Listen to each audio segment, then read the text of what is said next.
Good morning po ulit. Yan. Pwede bang sabihin mo ulit sa katabi mo, magandang umaga sa'yo. Yan. Napakaganda ng araw natin. No? It's very sunny day yan. Sabi kasi may bagyo daw sa linggo. Bagyo pala ng presensya ni Lord. Amen? At ang bagyo ng presensya ni Lord, pag tinamaan ka niyan, di ba baka nasa labas ka pa, no? Sige Lord, ako na lang yung tamaan mo. Sapagkat ang presence ni Lord, marami po siyang daladalang pagpapala. Amen po? Kaya po, magandang umaga po sa ating lahat. At we are so much excited to share the Word of God. Sapagkat, yun lamang po ang talagang dahilan why we are here. Because of the presence of God. At lagi po natin mababasa sa Bible yan, kung nasan daw ang presensya ni Lord, naandun yung matinding pagpapala. Amen? Remember the Ark of the Covenant? Kasi po that time, wala pang Santong Espiritu na available sa ating lahat. Kaya po ang Holy Spirit, pumupunta lamang siya sa mga certain person na itinatalaga ni Lord. Kaya po makikita nyo, nandyan si Moses, nandyan sila Joshua, sila po yung mga nilolooban ng Santong Espiritu. And that is Jesus. Amen? Because when Jesus is with you, who can be against us? Amen? Sabi po ng Bible, if God is for us, who can be against us? Kaya po, kung naghahanap ka ng kakampi, si Lord na po gawin natin kakampi. Sapagkat marami ka ditong kakampihan sa mundo, hindi ka naman din sasamahan hanggang dulo. Tama? Sasamahan ka lang sa una, pero si Lord hanggang dulo.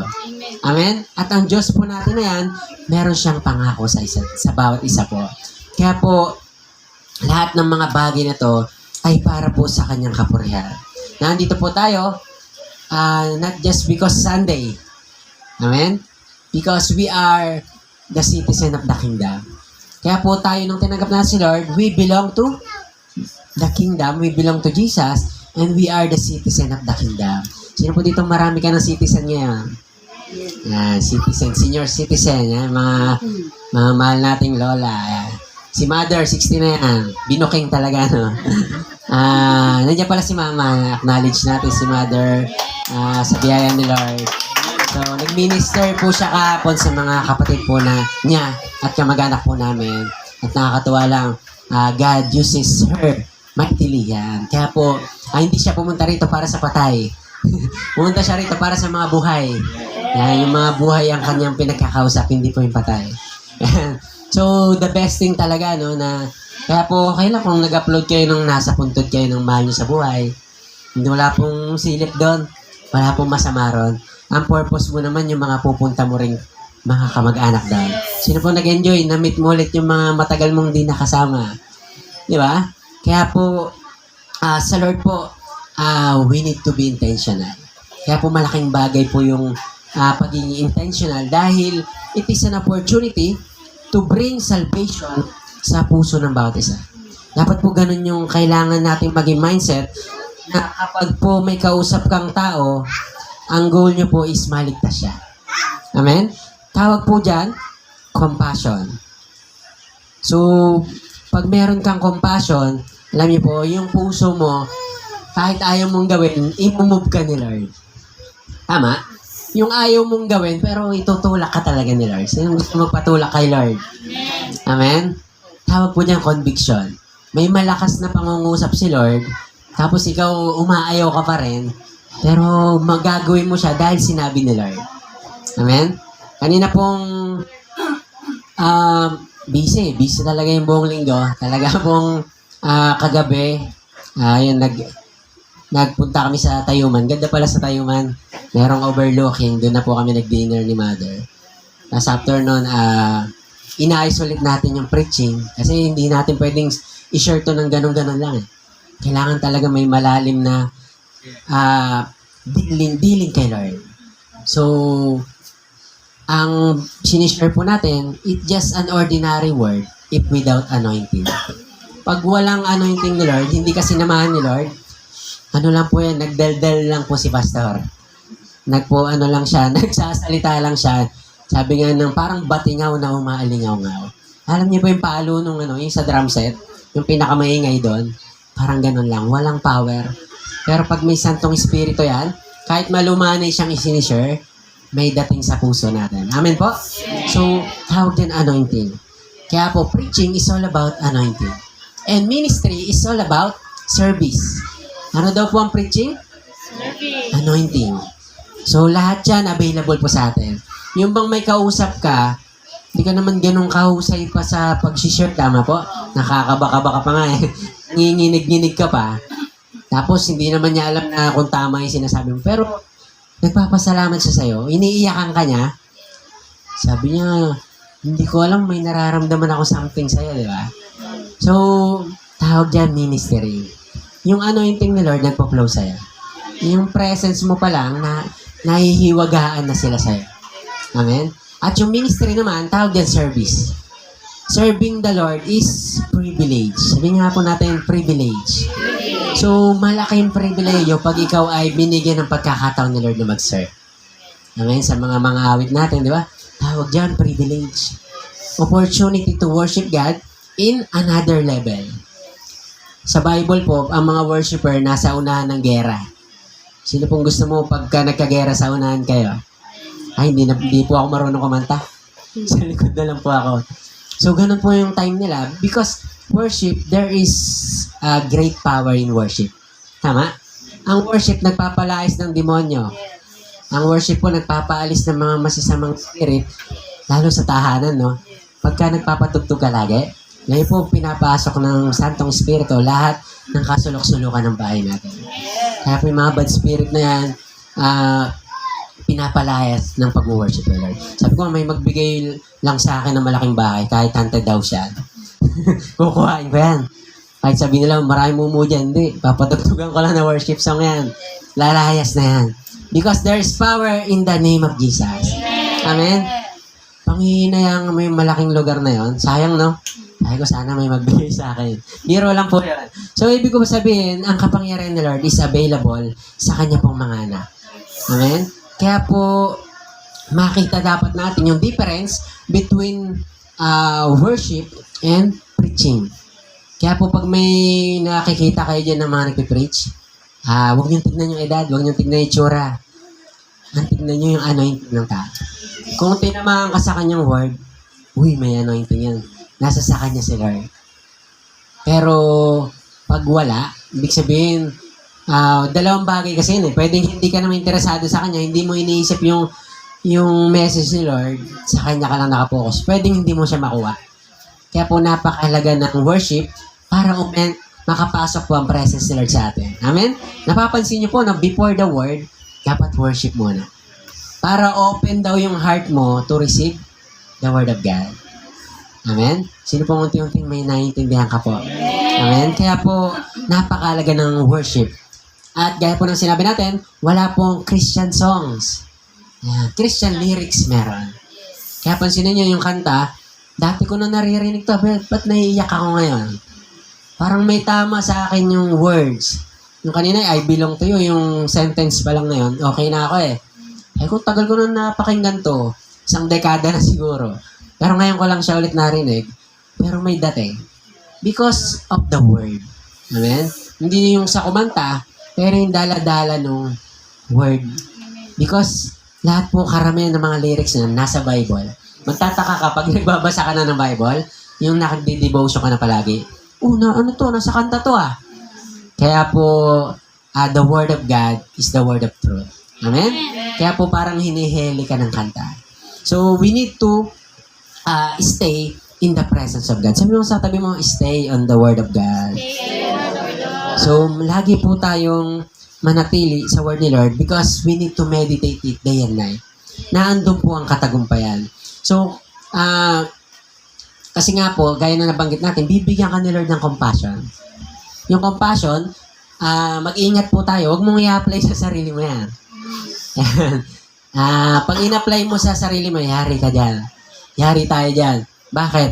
Kawawa naman ikaw. Di ba? Kausapin mo yung sarili mo sa lamin. Pagod na pagod ka buong linggo, puro ka OT. Huwag ka na magsimba bukas. Matulog ka maghapon. Deserve mo yan. Patay tayo dyan. In-apply mo yung compassion sa sarili mo. Kung sipag mong tao ka, nagtatrabaho ka, puro ka OT, huwag ka na mag-tights. Ibili mo ng gusto mo yan. Di ba? Grabe, no? Kinumport yung sarili. Sasagot naman yung sarili. Oo nga, tama. Magsha-shopping ako. Sinong gusto mo isama self? Di ba? Kaya may mga tayo sa Facebook.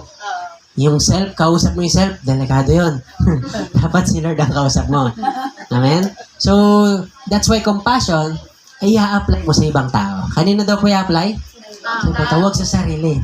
Kasi pag sa sarili, marami kang makikita. Diba? Hindi nila ako pinapansin Diba? Yung pinansin ni Pastor ano pa? Lahat na ng bang mapapansin mo, self-pity ba tawag doon? Yes. Puro na lang ikaw. Ikaw na yung pinakakawawa, nakamalungkot. Ako, lagi na lang ako. Hanggang, wag na nga ako mag-church dyan. So, compassion, hindi po sa atin. Kanino daw po i-apply? Sa ibang tao. Kasi po pag in-apply mo sa ibang tao yan, makikita mo yung need nila. I-open talaga ni Lord yung puso mo sa need nila. Meron po akong kilala, talagang tigasin to machong-macho to. Asawa ni Tita Giselle. Best friend ko na, matagal ko ng kaibigan niya. So, ano yan, talagang, ano ba mga kukwento? So, dati po, si Tita Giselle, na-invite ko rin kasi sa simbahan. Kaya tinanggap niya si Lord. Tapos nakilala ko rin kanyang asawa. So, pag nakita niya, parang magkakapatid lang ng mga anak niya. Parang panganay. So, kanina, kaya medyo nalit din ako konti. Before 9 na ako nakarating. Tawag. Tawagan ako before 9. Before, 8 sakto. Ay, kung tawag.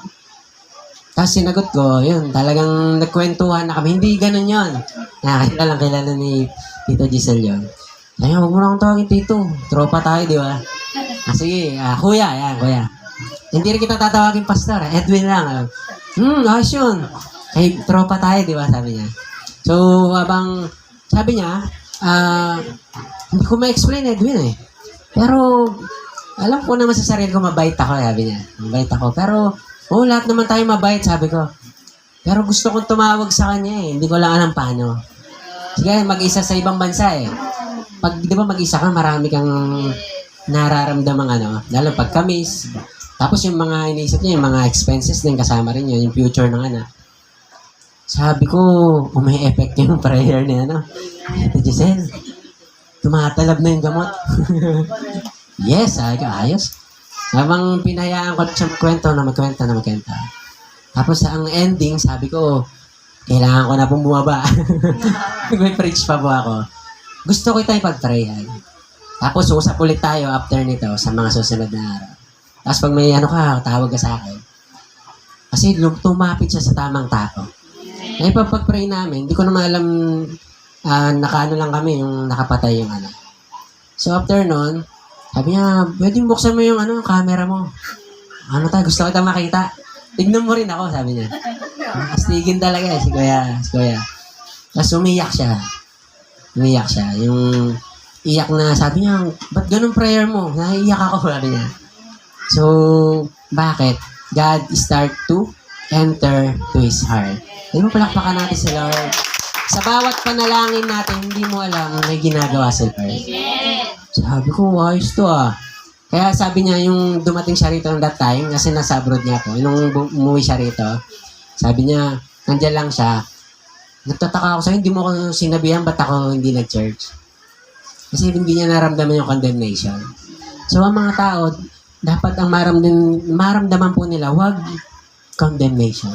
Wag panghusga. Dapat compassion. At pag naramdaman po nila yung compassion, maniwala kayo, sila mismo lalapit. Sabi niya nga, pag umuwi ako dyan, magsisimba ako dyan. So, sabi niya, wag mo kong ako tatawagin, Sabi niya gano'n. May condition siya agad. Wag mo kayo may mention, Imagine na may puro tato. Ako, duwag pala to Duwag kay Lord, yan. Ayos, may takot kay Lord. Sabi niya, gusto ko siyang kausapin, pero di ko alam paano. Sige, sesendang kita ng mga preachings, basta tutulungan kita, sabi ko sa kanya. So, sa bawat ginagawa natin na to, walang sayang. Hindi mo alam yung impact mo sa tao. Kaya nga sa mga nagpo-post dito sa Facebook, congratulations. I-post nyo lang po yung mga ginagawa natin dito. Hindi mo alam may tinatamaan dyan. Nakikita ko yung pag nag-heart react siya sa pool. Ganun ako Hindi ordinaryo nag-react lang yun. Merong timo sa puso niya. So, Ayun po yung sabi niya. Ayoko rin sanang banggitin to, pero sabi niya kanina bago maghiwalay, sabihin mo to sa preaching mo kwento mo ako ron mabait ako, di ba, sabi niya. Oo, mabait tayo lahat, sabi ko sa kanya. Pinapangit lang tayo ng kaaway. So, imagine niyo yun, doon nag-i-start ang lahat. When we pray to people. Kaya po itong mga panalangin nyo, baka meron dyan, may pinagpipirikan tao, hahabutin ni Lord yan. Kasi ang prayer natin, most of us, multiplication, di ba? So, yun po yung mga tao. Kaya po lagi natin ipanalangin ang bawat isa. So, lagi po tayo magpanalangin sapagkat prayer works. Sabi nga natin, prayer works. At kung hindi pa nangyayari yan, we need to push. May acronym po yung push. Pray until something happen. Huwag mong titigilan hanggat walang nangyayari. Amen po. So, this morning, tayo po ay nasa series pa rin ng Knowing God. Sino pong lalo mong nakikilala pa si Lord? Nung una, hindi pala siya genie. Akala mo genie siya. Pag kiniskis mo si Lord, sasagutin yung prayer mo. Hindi po. So, si Lord, napaka-generous po ng Lord natin. Hindi lang po 3 healing ang pwede mong hilingin kay Lord. Sabi nga po ng Bible verse, whatever you ask. Hindi sinabing pag nakasampu ka na, tama na, sobra ka na. Hindi po. So, sabi rito, knowing God, tayo po kasi ngayon ay marami na tayong napag-usapan. Pero pumasok tayo sa series na kung saan knowing Yahweh and Jehovah. Yan. Sino pong naririnig mo na dati pa yan? Yahweh, madalas, no? Tapos yung Jehovah, akala ko dati, hindi namin Diyos yan, Jehovah na yan. Di ba? Kasi, namulat tayo na isa siyang religion. Jehovah's, di ba? Witnesses, di ba? Religion. Akala ko ganon. Pero nung tayo po yung nabasa natin mismo, in the Bible, na-mention yung Jehovah, ano ba ibig sabihin na? So, ang Yahweh at Jehovah, ano po yan? Kasi may tinatawag na Greek words. Or yung tinatawag na tetragrammaton. Yung mga lengguwahe kasi ng mga Hudyo, diyan kasi hinango ang Bible In fact, diyan talaga umikot ang kasaysayan ng Bible. Wala tayong magagawa. Doon pinili ni Jesus na maging settings ang Bible. Tama? Kaya po, one of my dream and prayer po, sana kahit isang beses lang sa buong buhay ko, makapasyal ng Holy Land. Sino pang gusto mong ganon? Sama-sama tayo. Pastor, sama mo sa pangarap mo na yan. Kasi ituturo ka pala ron. Para kang pumasok sa loob ng Bible. Sinong gusto mong pumasok sa Bible? Pag dumating ka ron, dito pinako si Lord. Dito, ito yung Mount Sinai. Dadaling ka pala ron ng travel tour. Sarap, no? Sabi, magkano po dyan? Sabi niya, 300,000. Mura lang. Kaya ni Lord yan. Like one of these days. Sino pong gusto mong makapasyal doon? Amen? So, sabi ko, gusto ko yan. Pero, sabi rito, Jehovah and Yahweh, may mga explanation po kasi dyan. Sabi nga po natin, di ba, the word Yahweh, wala naman talaga siyang bawel, pero gusto kasing makasamba ng mga tao. Di ba yung sambang-samba ka na, pero hindi mo alam kung paano. Kaya po mga Bible scholar that time, ang kanilang mga high priest, dinisisyonan na lagyan ng bawel. Kaya po na-declare ang salitang Yahweh, wala naman siyang bawel, di ba? So, ang pronunciation pa niya, pabaliktad po yan, kaya binaliktad nila ang basa. Nauna talaga doon ang HWHY. Kaya po nung binasa yan, ganyan ang kinalabasan, YHWH. So, nilagyan niya po ng bawel, kaya nababanggit na natin ang word na Yahweh. Pag humihinga ka, di ba? Yahweh, yan. Nababanggit mo siya nang hindi mo napapansin. So, because the breath of our life is the breath of God. Yahweh. Amen? Sabi pa rito, Jehovah, yan lang din po yan. Yung pronunciation, kaya nabuo ang Jehovah naman. Pag hinukay po natin yan, lalabas pa rin ang talagang original name niya is YHWH. Kaya po, wag po kayo magtataka sa difference. Wala pong pinakaiba yan. Pronunciation na lang na iba, kaya naging Jehovah at Yahweh. So, JHBH naman din po yan. So, ito rin po yung pinapatungkulan yan. Pero ang meaning po ng ating series ngayon, kasi tapos na tayo kay Yahweh El Shaddai, dito naman tayo kay Yahweh Yireh. Yan. Sa original word po ng Greek, Yire po ang nakalagay. Pero nasalin sa atin po, kaya po naging Jehovah Jireh. Sabi-sabi nga po tayo, Jehovah Jireh. Yan. So yung mga names ni Lord na yan, tawag yung character of God. At pag nalaman mo kung sino si Lord, doon magsisimula yung malalim na respeto mo sa Kanya. Di ba may mga ganun tayong kasama o kaibigan? Or kahit hindi mo nga siya talagang kilala eh. Nung mas nakilala mo siya, tumaas yung respeto mo sa Kanya. Ay, grabe. Nilalang lang ko lang to dati. Ibang klase pala tong taong to. Tama? The more you know a person, the more the value ng kanyang sarili tumataas. At pag mataas ang value, yung respeto mataas din. Tama? Kasi po ako, naranasan ko maging gasoline boy. Madaling murahin ng customer eh. Ba't sumobra to? Mumurahin ka na noon, papagalitan ka na. Tapos lahat amo mo. Bakit? Ganun lang yung value. Ay ko mag-aaral nga ako para yung value ko tumaas ng konti. Kahit ako hindi na tumaas. Yung value ko na lang. Yan, salamat sa nakagets. Joke po yun. So, we need to understand that our value is not on the things of this world. Hindi po yung pag nagkaroon na ako ng malaking bahay at kotse, hindi mo na ako masisino-sino. Hindi po yun yung value na tinatawag. Alam po ang totoong value natin na kay Lord. Pag may Diyos ka na sa buhay, yung value mo, unti-unti ka na itataas ni Lord. Yung dating madali kang biruin, madali kang sabihan na kung ano-ano, bawal na. Kasi may Yahweh na yon. Naalala niyo yung series natin?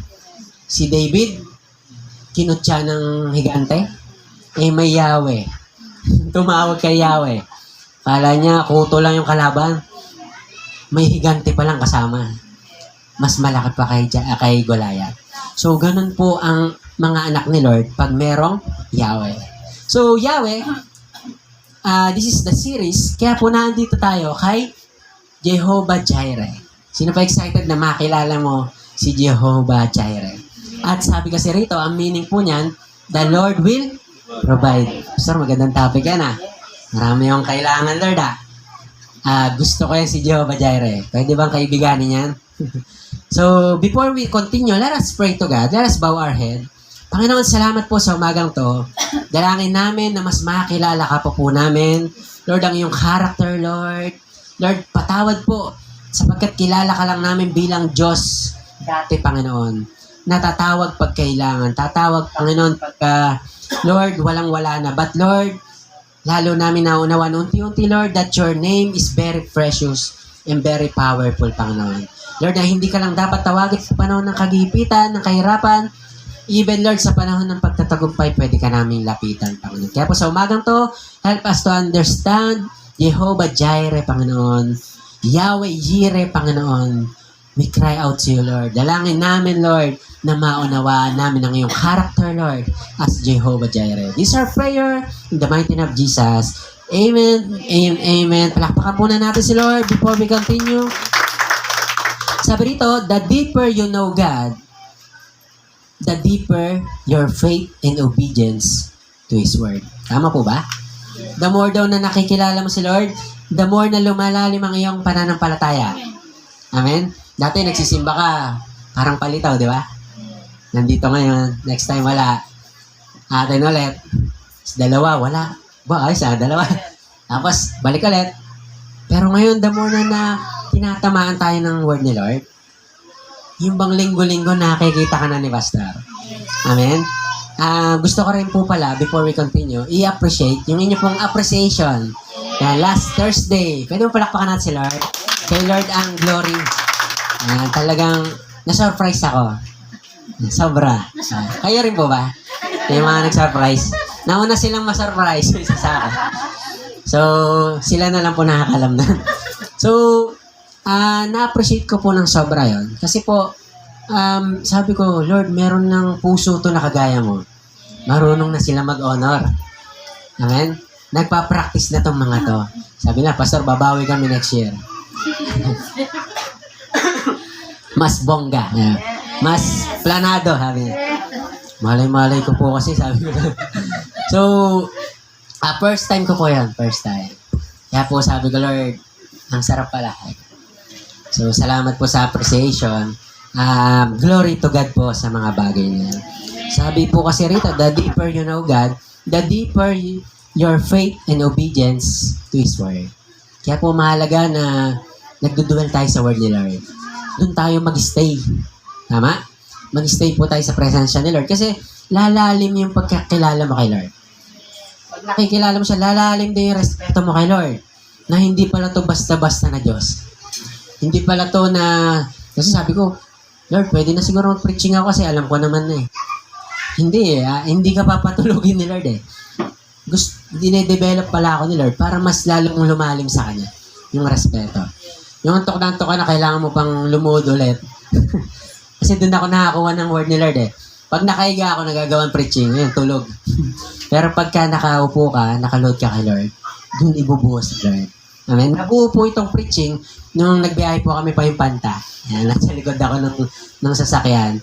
Nabuo yung preaching. Imagine niyo yun, no? Kahit saan ka pala, talagang tapos yung preaching, maniwala kayo, tapos yung preaching, pagpunta at pauwi. Yan, kaya yung pauwi, sitting pretty na ako, natulog. Pwede na matulog. May revelation na. So, napakahalaga po na meron kang revelation kay Lord. Amen? Meron kang personal relationship to God. Excited ako doon sa asawa talaga ng Tita Giselle. Pag sabi ko kanya, tandaan niyo po itong word na to, relationship to God. Gawin mong kaibigan si Lord. Pag meron ka ng relasyon, doon na magsisimulang lumalim. Amen? That's why every one of us are required to deep in our relationship to God. Sino pong gusto mo lumalim kay Lord? Para po kahit hindi tayo magkakasama, babad ka kay Lord. Meron kayong bonding ni Lord. Tama? So sabi pa po rito, the more na mas kilala mo, the more na pagtitiwalaan mo. Tama naman po, di ba? Kaya nga minsan may mga words ka na mababanggit, kiss ka na sa akin. Kilala na kita, di ba? Sinira mo na yung tiwala ko. Hindi ka na makakaulit. Tama? Bakit? Sinira yung tiwala. Si Lord, the more na nakilala mo, lalo ka nagtiwala. Tama? Ito pala yung Diyos na hindi nang iiwan. Ito pala yung Diyos na nangako that I will never leave you nor forsake you. Pag ito Diyos mo, hindi mo na hihiwalay niyan. Tama? Sabi niya kasi, I am with you always. Ibig sabihin, sa panahon ng ikaw may topak, may toyo, hindi ka okay, mahal ka pa rin ni Lord. He is still with you. Minsan ganun, di ba tayo, pag may problema tayo, hindi na ako mahal ni Lord, malayo na si Lord sa akin. Hindi po. The more na nahihirapan ka, the more na naandan si Lord. Kaya nga, ang mga problems in life, hindi po yung parusa ni Lord. Sa mga wala pa kay Lord, yun, siguro para parusa yun. Pero sa mga na kay Lord, hindi po parusa yan. Yung mga pagsubok, it's just a megaphone of God. Megaphone. Alam niyo yung megaphone, yung malakas? Para daw ipansinin po, ano bang tawag sa term na yun? Para i-call out yung iyong faith sa Kanya. Chine-check ni Lord yung pananampalataya. Kasi po, marami po kasing tumatawag na Diyos. Marami po kasing tumatawag na, di ba? Yes, Lord, yes, Lord. Di ba? Your will be done. Susunod ako dyan. Pero pag, nandyan na yung labanan, nandyan na yung pagsubok, yun po nga amin. Minsan nakakalimutan mo yung yes, Lord mo kay Lord. Yung Lord, heart and soul. Pero pag nandyan na, Lord, parang ako, trip mo ngayon. Wag ako, Lord. Iba naman. So, hindi po. The more na tayo po ay nasa mga pagsubok sa buhay. Kasi sabi rito, every time po na may matitinding pagsubok, mararanasan daw natin sa journey ng ating pong pagsunod, ng pagsunod sa kanyang kalooban. Sabi po rito, hindi pwedeng walang baong pananampalataya. Para hindi ka matisod along the journey. Kasi doon maraming bumibigay sa mga pagsubok. So, we need to have faith. Sabi nga po natin sabay-sabay, faith. Faith. Oh, what is faith? Sabi rito, faith is the ability to trust God. Hindi tayo sanay magtiwala kay Lord, tama? Mas madalas pa tayo magtiwala sa kakilala natin. Yung malalapitan, ito meron to. May titiwala ko rito. Kaya nito yung problema ko eh. Hindi po. Kaya ni Lord. Amen? Sometimes lang, Feeling mo nakatulong yung taong yun, pero si Lord ang gumamit dahil. Dapat malinaw sa atin yan, ha? Na ang laki ng utang na loob ko sa'yo. Hindi po. Malaki ang utang na loob natin kay Lord. Tama? Sa pamamagitan ng tao. Pwede mo siyang pasalamatan. Thank you po kasi ginamit kang instrumento ni Lord para sa buhay ko. Kaya po, we need to value God. Oops, yeah. Magalang baby. Yan. So, napakalaga na natatama ang ating kaisipan.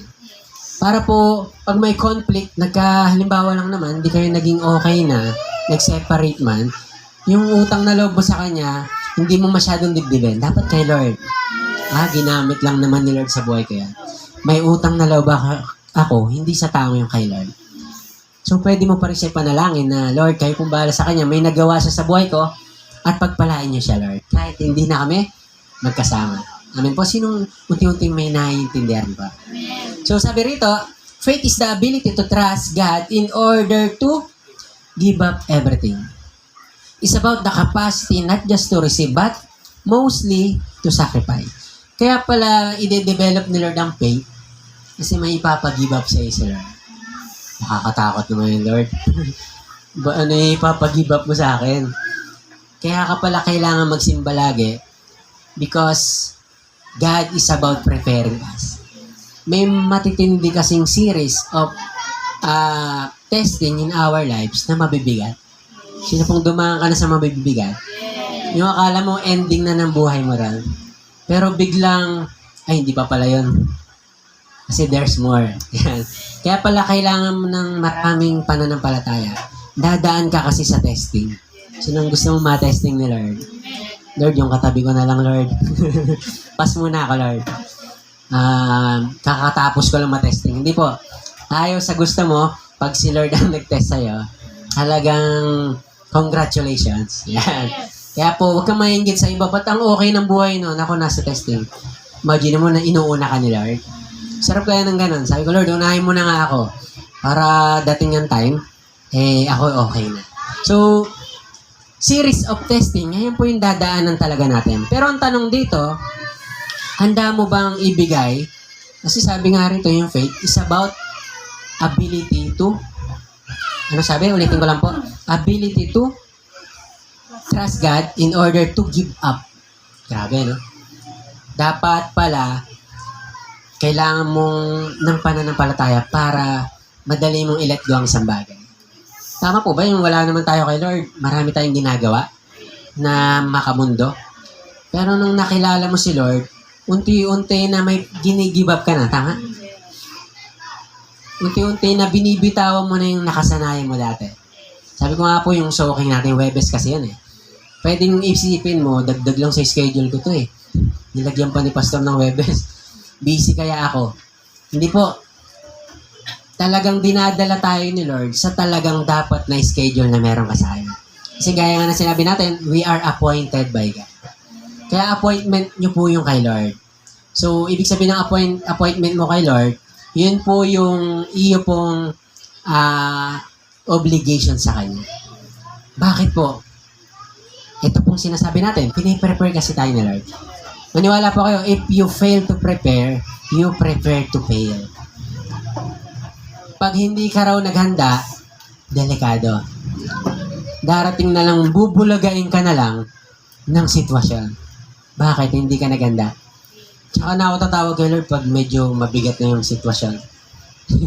Yung payapa, hindi, okay lang, dyan naman si Lord. Hindi po.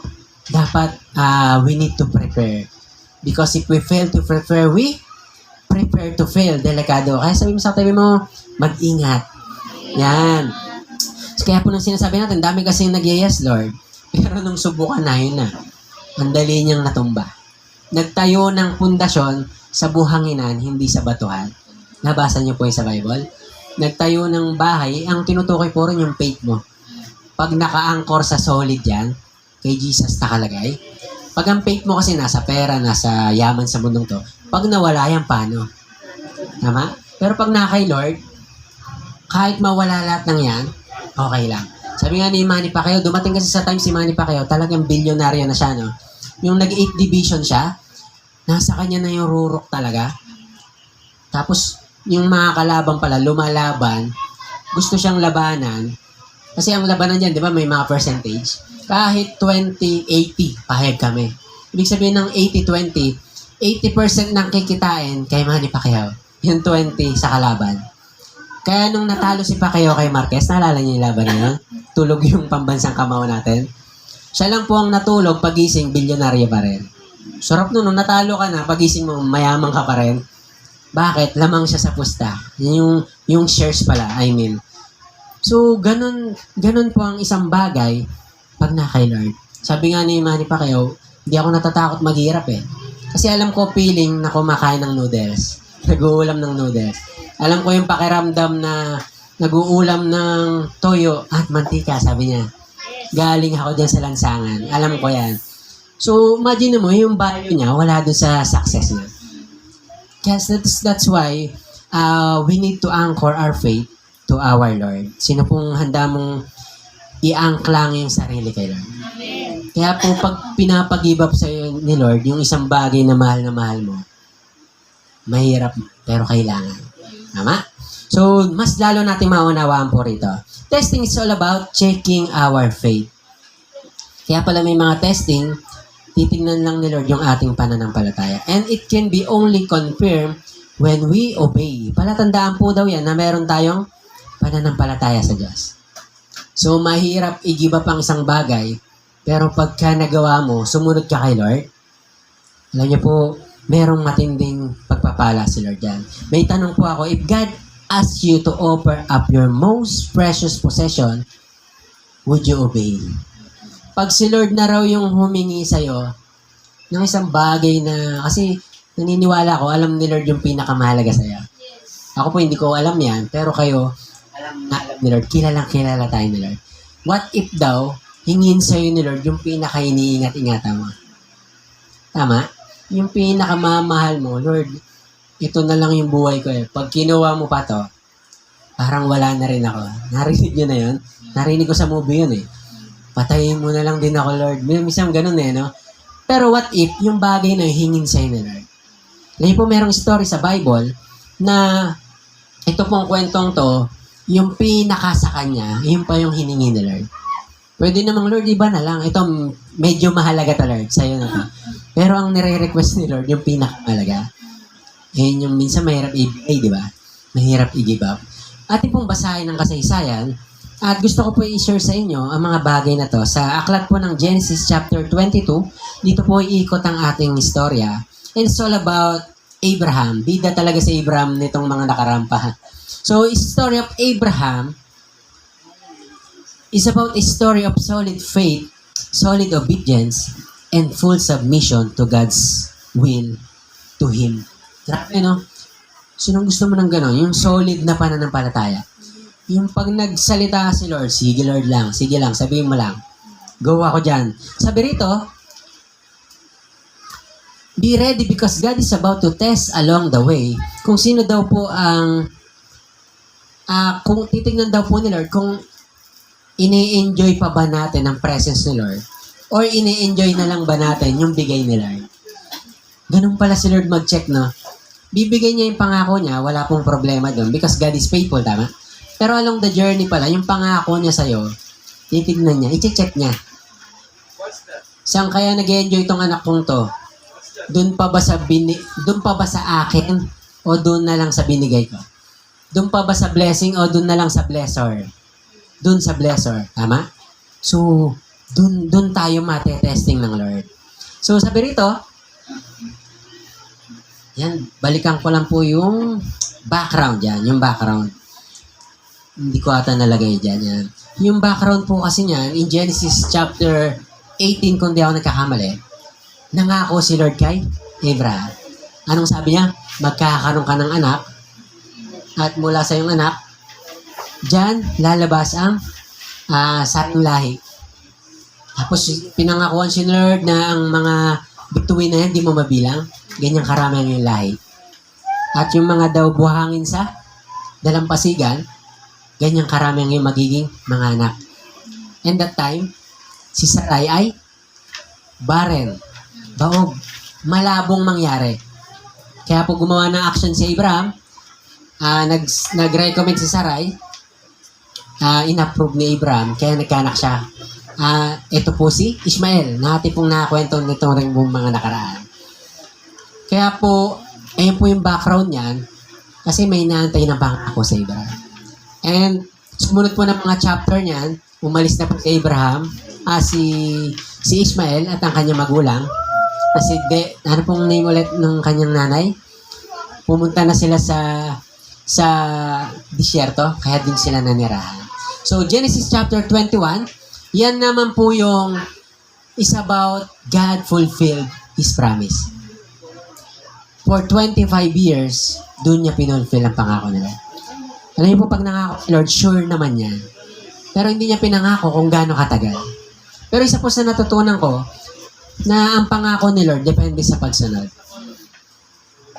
Sabi ko, ganun pala yung Lord. Depende sa pagsunod, kung gaano ka kabilis sumunod, o gaano katindi ka sumunod, ganun din yung kabilis ang response ni Lord. Kaya alam niyo na po, no? Pag mabagal ang sunod, talagang siguro nauusog yung prayer request mo. Umuusog eh. Bakit? Yung obedience affected. Kaya po, sabi mo sa tabi mo, sunod lang ng sunod. Yan. Minsan, sunod ka ng sunod, hindi mo man parang ang labo ng lahat, sunod ka lang ng sunod. Kasi sa panahon na parang lumalabong lahat, nandun ang pangako ni Lord. Tuto pa rin na pala ni Lord. Amen? Atin pong basahin ng kasaysayan ng Genesis chapter 22 at unti-unti po natin himayin. Sabi rito, Genesis 21 verse 1 to 18. Verse 1, pagkalipas ng ilang panahon, ito po ay nabuhay na ang kanilang anak, na si Isaac. Siyempre, na-enjoy na ng magulang yung pangako ng Lord. Masarap ng gano'n, no? Na-enjoy mo na yung pangako ni Lord na dati, salita lang to ngayon naging flesh. Yung word ni Lord naging flesh. Masarap ng gano'n, no? Sabi rito, pagkalipas ng ilang panahon, sinubok ng Diyos si Abraham. Tinawag siya ng Diyos, Abraham, narito po ako, tugon niya. Verse 2, sinabi sa kanya, isama mo ang kaisa-isa at pinakamamahal mong anak na si Isaac. Grabe yung verse, no? Isama mo ang pinakamamahal mong anak na si Isaac. At ano daw? At kaisa-isang anak. At magpunta kayo sa lupain ng Moriah, Mount Moriah. Umakyat kayo sa bundok at ituturo ko sa iyo at ihandog mo siya sa akin. Nung panahon po kasi pag sinabing handog, matik po yun. Papatayin, susunugin. Kasi ang burnt offering that time, ganun po maglinis ng kasalanan ng time ng Old Testament. Kaya nga po sa mga bago mananampalataya po rito, wag po agad kayo magsimula sa Genesis. Punta po kayo agad sa Book of John. Yan. Doon kayo mag-devotion. Kasi sa Book of John, Matthew, Mark, Luke, John, it's about gospel. And gospel is all about God's love. Kaya po, dapat mamuhay ka muna sa love. Kasi pag pumunta ka sa Genesis, mawiwindang ka dyan, nandyan yung mga gera, patayan. So, hindi mo siya magigets agad. Kaya po, dun muna po tayo sa love of God. So, Genesis, ito pong tuloy-tuloy na yung Old Testament. Ganun sila humingi ng tawad kay Lord. Nag-o-offer sila ng mga ram, ng mga kalapate, ng mga pwedeng offer para mapatawad sila sa kasalanan. At yung usok na yon, pag umakyat po, yun po yung mabangong samyo kay Lord. Mabangong offering kay Lord. Kaya po, nung narinig ni Abraham, wala naman sinabing nagreklamo. Ang sabi po rito, kinabukasan maagang bumangon si Abraham at nagsibak ng kahoy na gagamiting panggatong sa handog na susunugin. Ano daw gagawin sa handog? Susunugin. Imagine mo, no? Nasusundan niyo yung lagyan niyo po ng picture in mind.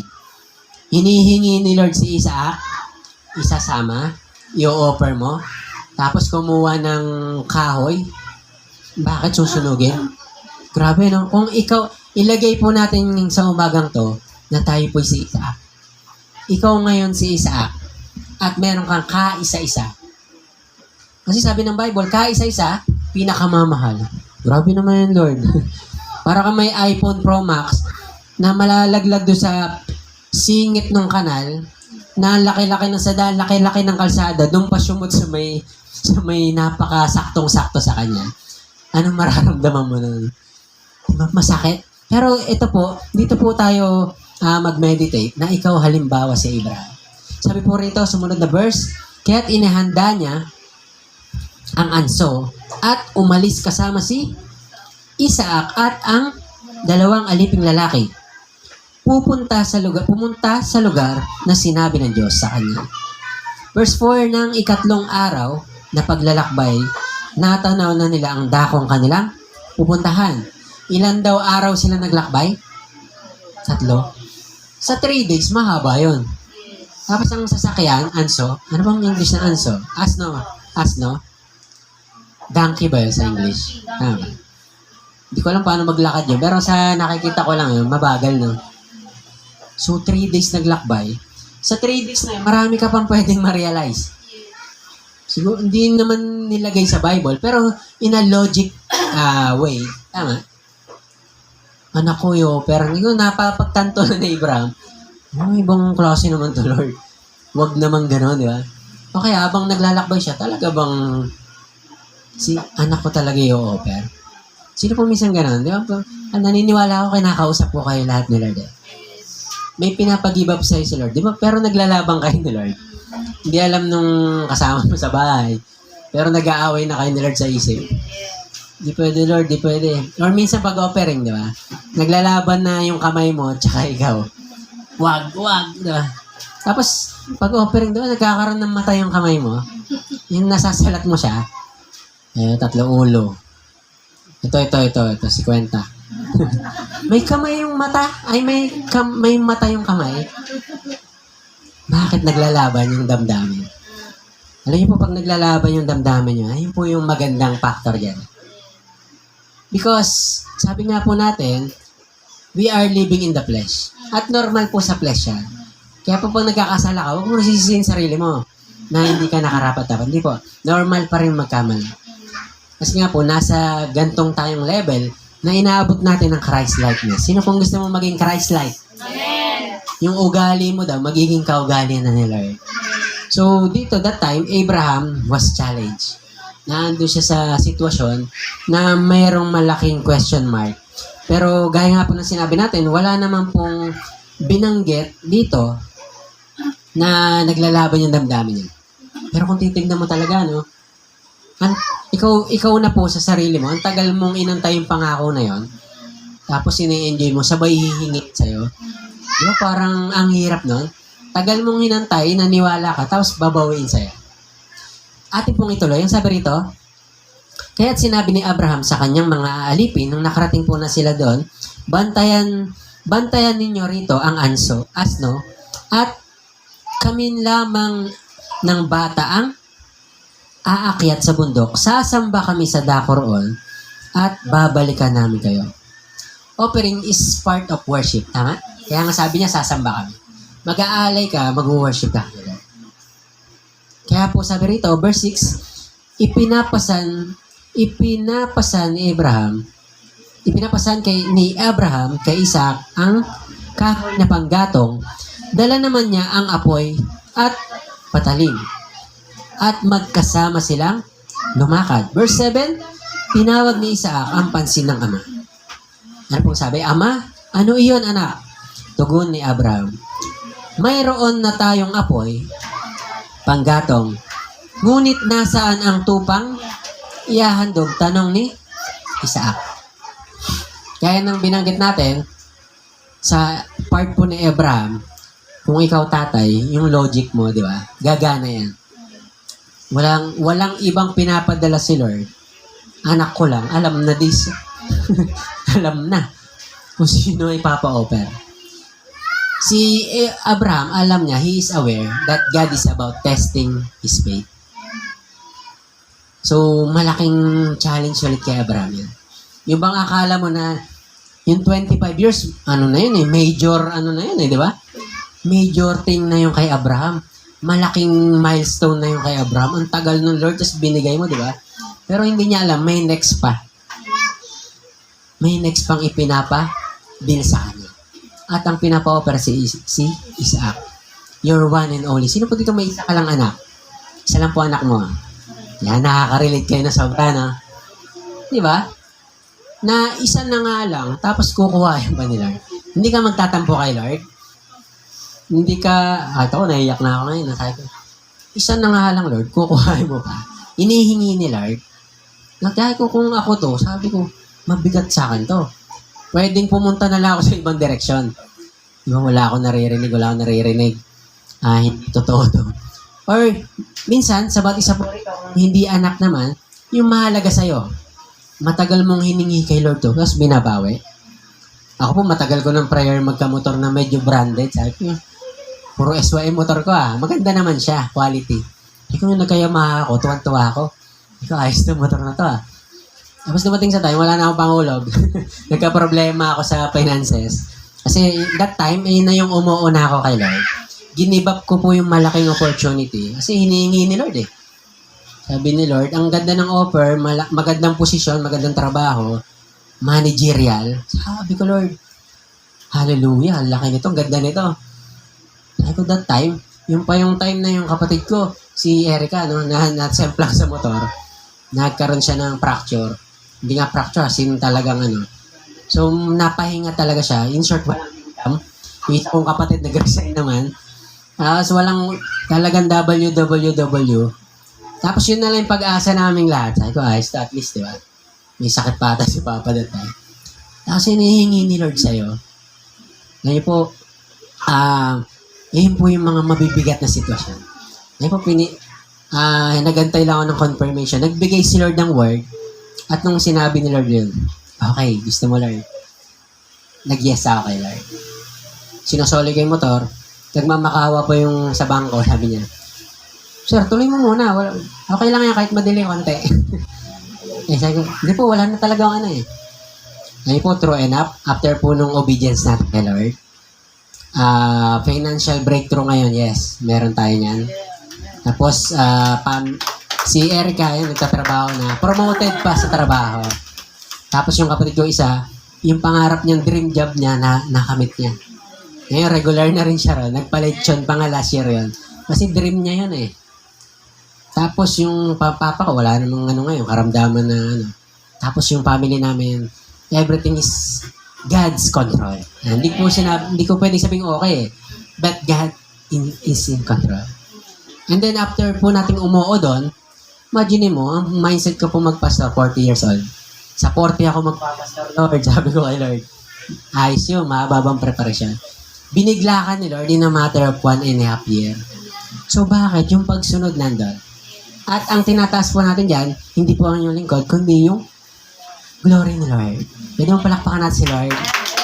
Kaya yung pagsunod mo na, hindi mo alam kung anong nagagalaw mo sa prayer mo kay Lord. Kaya po this December, maganda mag-testimony kayo. Baka isa yan, to pa rin ni Lord. Or baka lahat naman niya sa sobrang sunod mo kay Lord, tinupad ni Lord. Sinong gusto mo lahat to pa rin ni Lord? Para masaya ang December mo. Amen? So, nasa pagsunod talaga mga kapatid. Nandun lang po talaga yung tugon ni Lord. Sabi ko, kung di ako sumunod, malamang walang ganito ngayon. At hindi rin gano'n yung takbo ng aming pong pamilya. So, napakalaga na kapag merong idinidil sa si Lord, we need to, i-confirm mo muna talaga. Huwag ka po mag-decide basta-basta. Dapat yung conviction strong. Tama? So, sabi ko nga sa worship team, sigurado kayo, kakanta kayo May conviction kayo kay Lord Baka trip nyo lang Ako hindi video okay to na ang worship kasi laman ng puso yan. Pwedeng maganda naman bukas mo, pero yan ba ang puso mo ay sumasamba kay Lord? Yan ba ang puso mo ay, kasi ang laman ng pagsamba, paghingi ng tawad. Ano pa yung laman ng puso sa pagsamba? Paghingi ng pasasalamat, pagpapasalamat. So, yun yung mga laman ng worship. Kaya pag nag-worship tayo kay Lord, dapat ayun yung tinataas mo sa akin. May kayang tawad, nagpapasalamat, and higit sa lahat, you expecting more from the Lord. Ayun ang worship. Sino pong naiintindihan mo yung power ng worship? You expect more from the Lord. Kaya po, pag nagsumasamba tayo, dapat todo. Dapat umihingi talaga ng expectant heart kay Lord. So, atin pong ituloy, ano pong verse na tayo? Verse 8, sumagot si Abraham, anak, ang Diyos ang magbibigay niyon. Kaya't nagpatuloy sila sa paglalakad. Sa English niya, ang ganda sa English term niya na, the Lord will provide. Hindi niya sinabing, yari ka anak, ikaw ang lechon. Ikaw ang handa ko ngayon. Hindi. So, sa isang magulang, napakahirap sabihin sa anak niya na siya yung i-offer. Kaya ang sabi niya, imagine mo, yung faith ni Abraham consistent. Sabi niya, hindi niya sinabing si Abraham, pero ang sabi niya, the Lord will provide. Malinaw kay Abraham na tinetest lang siya ni Lord. Kaya po, the more na tinetest ka ni Lord, dapat mas malakas yung loob mo. Testing lang to ni Lord. May sakit ang anak mo, may sakit ang apo mo, may sakit ng mamahal mo sa buhay. Testing lang ni Lord yan. Sinecheck lang ni Lord yung pananampalataya ko. Pasasaan pat, okay din yan. Tapos ngingiti ka ngayon, di ba? Mga ano, kala ko katapusan na nung mahal ko sa buhay na hindi pa pala. Ngayon si Erica, namumundok pa, no? Kaya kung mag-iingat ka dyan, pag nadulas ka dyan. So, ganun eh. Ganun. Pag nasa sitwasyon ka na mahirap, feeling mo wala nang kasunod yung kwento mo. Tama? Feeling mo wala nang next chapter. Pero sa Lord, palaging may kasunod yan. So, hinihingi ang isang bagay, pero ang sabi ni Lord, ito na po yung ating word for this morning na Jehovah Jireh. The Lord will provide. So, sa anumang pong bagay na pangangailangan natin, si Lord po ang magpo-provide. Alam na alam ni Lord ang pangangailangan natin bago pa po tayo humiling kay Lord. Kaya po pag may nagtanong sa'yo, bakit ka pa nagpe-pray kay Lord? Eh alam naman niya, hindi ka pa bumubuka ng bibig, alam na ni Lord, sasabihin mo sa Kanya. Siyempre, para malaman niya kung sa Kanya tayo nagdedepende. Para sa Kanya tayo nagtitiwala. Tama? Maraming may kailangan, pero hindi po sa Kanya dumidirekta. That's why prayer is the confirmation na sa Kanya tayo nagtitiwala. Amen? Kaya ang sabi niya, the Lord will provide. Ang Diyos ang magbibigay na yun. So, verse 9, pagsapit nila sa lugar na iyon, na itinuro ng Diyos, gumawa ng altar si Abraham, inayos niya sa ibabaw nito ang panggatong at inihiga si Isaac. Matapos gapusin, nang sasaksakin na ito ang bata, post muna po tayo ron. So yung verse 9, niready yung pag-aalayan. Tapos itinali na yung anak. Imagine mo, no? Na-imagine yung story na yung mahal mo, siya yung i-offer mo. Tapos ikaw pa yung mag-o-offer. So, sa ganung bagay po, alam niyo po ba, minsan yung series of action natin, nandun yung, dun lumalabas yung salitang pananampalataya. Ang faith, hindi siya yung side, nag-yes ka kay Lord. Yes Lord, I believe 100%. Diba? Ganun po ang aking faith sa Lord. Pero yung subukan, diba? Naging 50%, naging 10%. So, dun pala yung confirmation ng faith. Na si Abraham, di naman sinabi habang tinatali ni Abraham, nagdadalawang isip. Walang nabasang ganun eh. Ibig sabihin, si Abraham, solid ang kanyang faith. Naniniwala siya na yung naririnig niyang boses ni Lord. Ang faith pala, minsan, kahit hindi mo maunawaan, susunod ka pa rin. Ayun ang faith. Kahit hindi mo alam yung mangyayari, pero faith eh. Diba? Yung pananampalataya, naniniwala ka na si Lord ang nakakaalam ng lahat. Tama, kahit alam mo ang mangyayari, mamamatay itong anak ko rito, pero mas higit siya nagtitiwala sa pangako ni Lord. Kaya po, sa bawat isa po na nandito, dapat malinaw sa atin na mas lalo mong pahalagahan ang blessor kaysa sa blessing. Sino pong naniniwala na kayang bigyan pa ni Lord si Abraham ng marami pang Isaac? In fact, ayun nga yung pangako ni Lord sa kanya eh. Yung descendants mo, sing dami ng bituin sa langit. At ang buhangin, sing dami niya, ayun yung iyong descendants. So si Abraham, siguro ayun yung meditation niya that time, na seryoso tong Diyos ko sa pangako sa akin. Naniniwala ko na ito yung pangako ni Lord sa akin, kaya gagawin ko ito. Pero sa ganung part, mahirap pa rin yun. Tama? Hindi siya madali.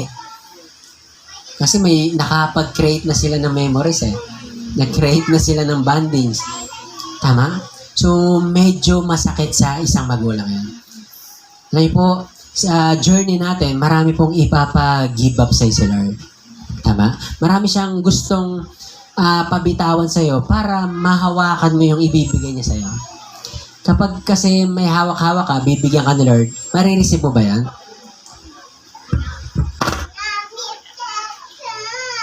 Tama po ba? Mahirap tanggapin ang isang bagay na hindi mo mabitawan yung isa.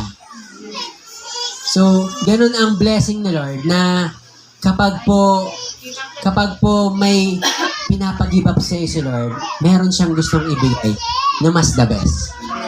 Minsan yung feeling mo, yung the best na meron ka, feeling mo yan na yung the best. Hindi po. May mas the best pa dyan. Kaya po huwag kang malulula o masyadong mako-consume ng mga bagay na meron tayo sa mundo. Kaya po may malalaking mga pagpapala dyan, hindi pa po yan. Lagi niyo pong sabihin, pag may pumupuri sa inyo, grabe yung blessing niyo sa buhay, sobrang the best na. Sabihin niyo lang po, the best is yet to come. Marami pa si Lord. Patikim lang ni Lord yan. So, ganun po dapat ang ating kaisipan.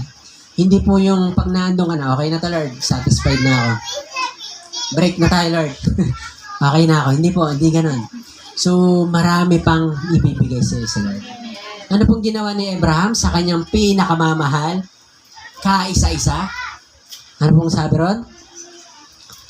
Nung sasaksakin na niya, nakita na ni Lord, no? Seryoso tong taong to. Ano pong verse? 10. Nang sasaksakin na niya ang bata, tinawag siya ng anghel ni Yahweh mula sa langit at sinabi, Abraham, Abraham. Narito po ako, sagot ni Abraham. Verse 12, sinabi ng anghel, huwag mong patayin ang bata, huwag mo siyang saktan. Natitiyak ko ngayong handa kang sumunod sa Diyos, sapagkat hindi mo ipinagkait sa kanya ang kaisa-isang anak. Grabe, no? Lumitaw yung dahilan ni Lord. Ano dahilan ni Lord? Natitiyak ko na handa kang sumunod. Okay na, anak. Awat. Confirm ko na. You are truly my disciple. Ano pong sabi ng Book of John? If you love me, you will obey what I command. Kung mahal mo ako, susundin mo utos ko. Yun lang pala request ni Lord, na. And when you obey God's word, sabi niya, you are truly my disciple. Naghahanap pala si Lord ng confirmation. Na along our journey in obedience to Him, i-confirm pala ni Lord yung pagsunod. Kaya po maganda, mayroon tayong ganong evaluation. Lord, naging masunurin ba ako within a week? Lord, ako ba'y kaya nasa testing, tinitignan mo lang ulit ako. Chinecheck mo ulit ang aking pananampalataya. Kasi si Abraham, nasubukan. Na-testing. Proven ba? Pumasa sa testing. At sabi rito, yung sa isip kasi ni Abraham, God demands not His son to sacrifice. Tandaan po natin to, no? God demand, si Lord po, ang dinedemand niya sa atin, or kung papansin niyo yung story, parang si Isaac yung dinedemand niya, no? Actually, hindi po. Ang talagang revelation diyan, habang minemeditate ko to, ano, ang hinihingi pala ni Lord yan, hindi si Isaac. Wala namang sinabi offer, pero hindi sinabing patayin. Ano, sabi ko, 2:00 madaling araw, ano, para akong baliw mag-isa. Bakit may revelation na? Pumapasok na.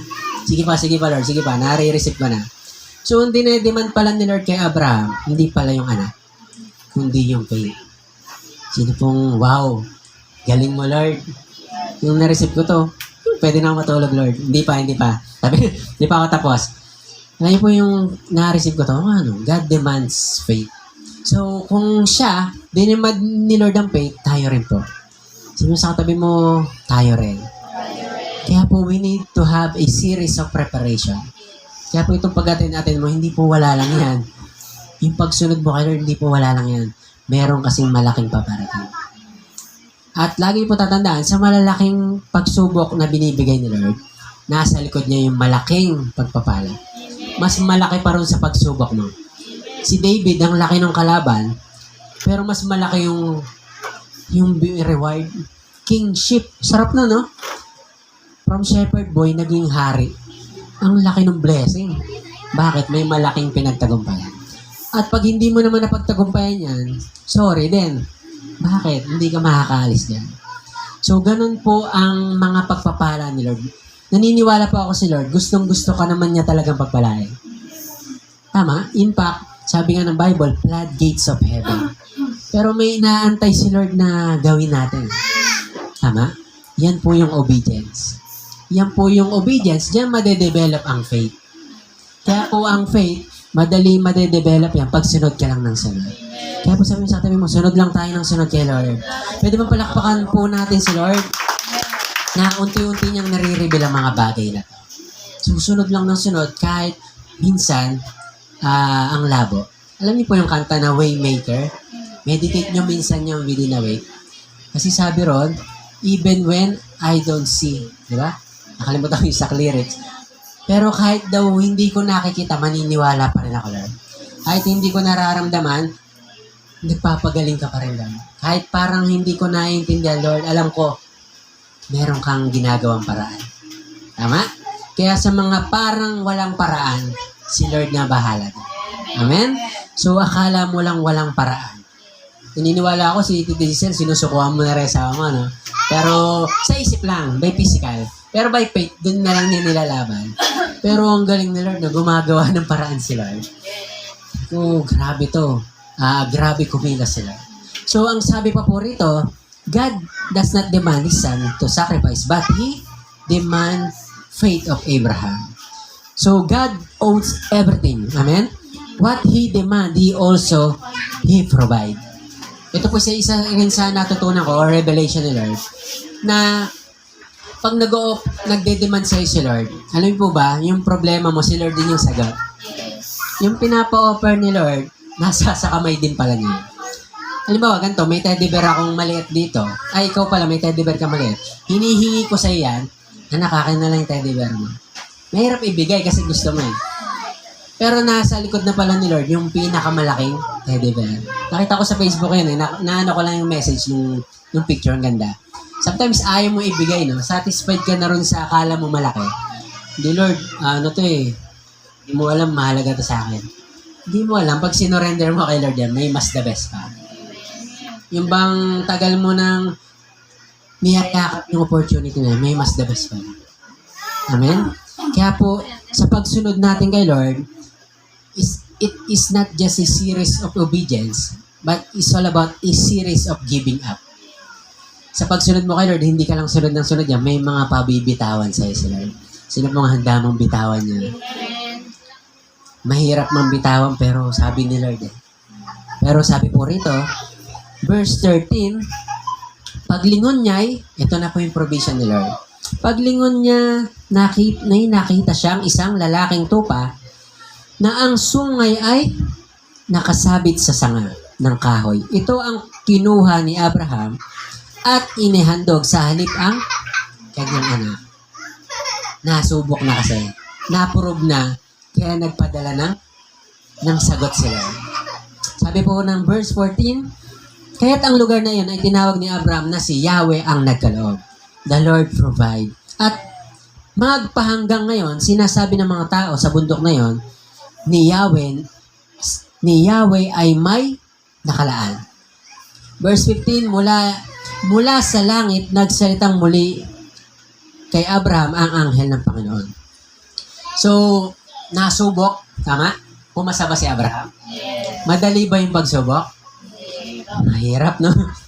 Nakaka-drain ng utak tsaka puso yung sitwasyon niya, no? Napaka-dramatic, no? Kaya pala sabi ni Bishop, nung pinapakinggan ko yung preaching niya, it's very dramatic. Talagang ang hirap nung kalalagayan ni Abraham that time. But Abraham believed. Sabi ko nga po ulit, pag may matinding pagsunod, may matinding pangako. Sino po excited sa pangako ni Lord? Kung matindi yung pagsubok ni Lord, matindi yung pagsunod ni Abraham, naipasa niya, basahin natin yung kanyang pangako. Ano pong sabi ni Lord? Verse 16, ako'y nangangako sa pamamagitan ng aking pangalan. Ibang klase ito si Lord. Ibang klase ito si Lord. Sabi niya, mula sa langit, nagsalita muli ang anghel kay Abraham. Ano sabi? Ako'y nangangako sa pamamagitan ng aking pangalan. Itinaya na ni Lord pangalan niya. Hindi po gawain ni Lord yan. Pag tumaya siya, sigurado yan. Pag nagsalita si Lord, dun siya delikado eh. Dun siya natatrap eh. Kasi pag sinabi niya, kailangan niyang gawin.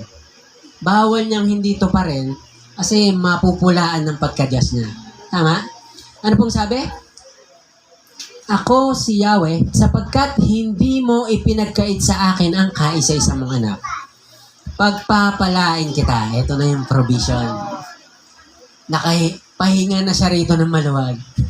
Bakit? Ayun na yung pangako. Pagpapalain kita, ang lahi mo'y magiging sindami ng mga bituin sa langit, kinonfirm po ulit ng Lord, at ng mga buhangin sa dagat.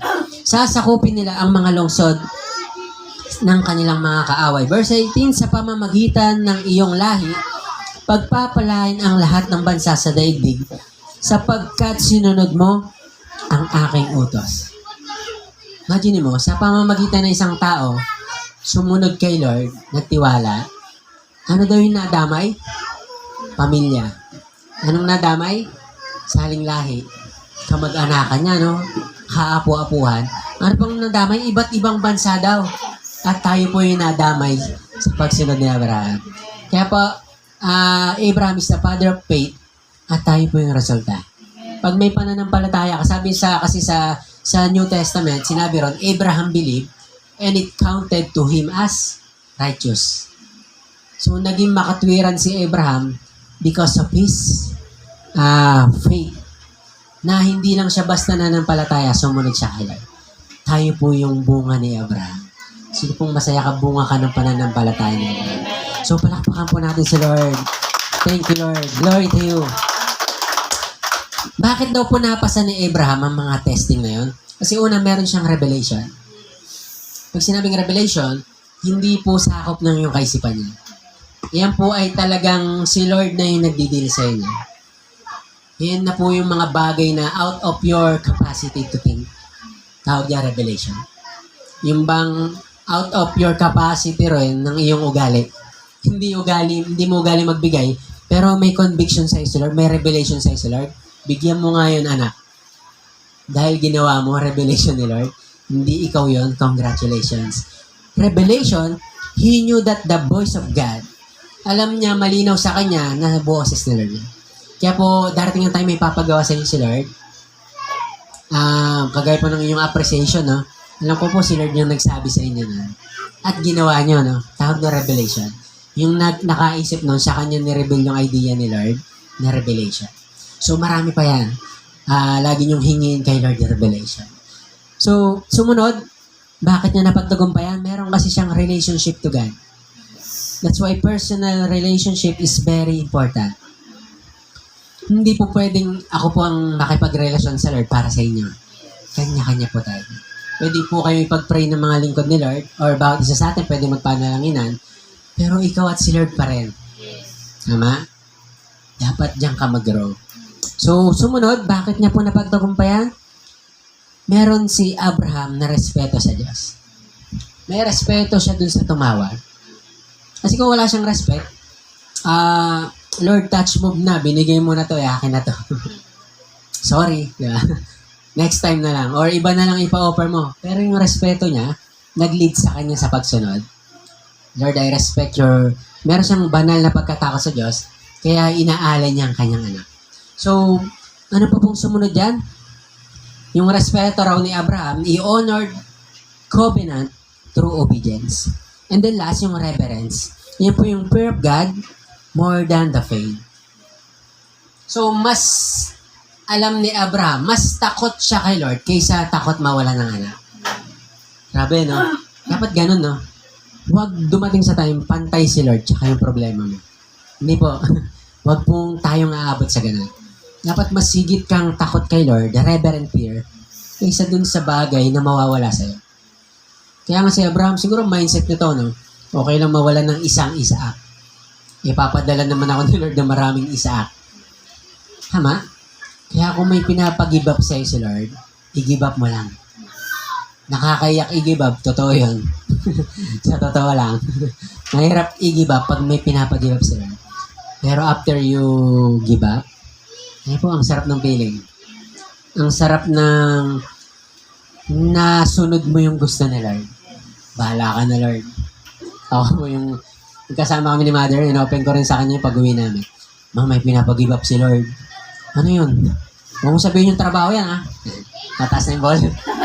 Ayun nga eh. Patay tayo dyan. Sabi ko, si Mama, naintindihan. Pareha kami ng spirit. In-open ko sa kapatid ko. May pinapag-give up sa akin si Lord, mga kapatid. Ano yun? Yung trabaho ko. Kuya, sa totoo lang, check mo kung si Lord pa ba kausap mo.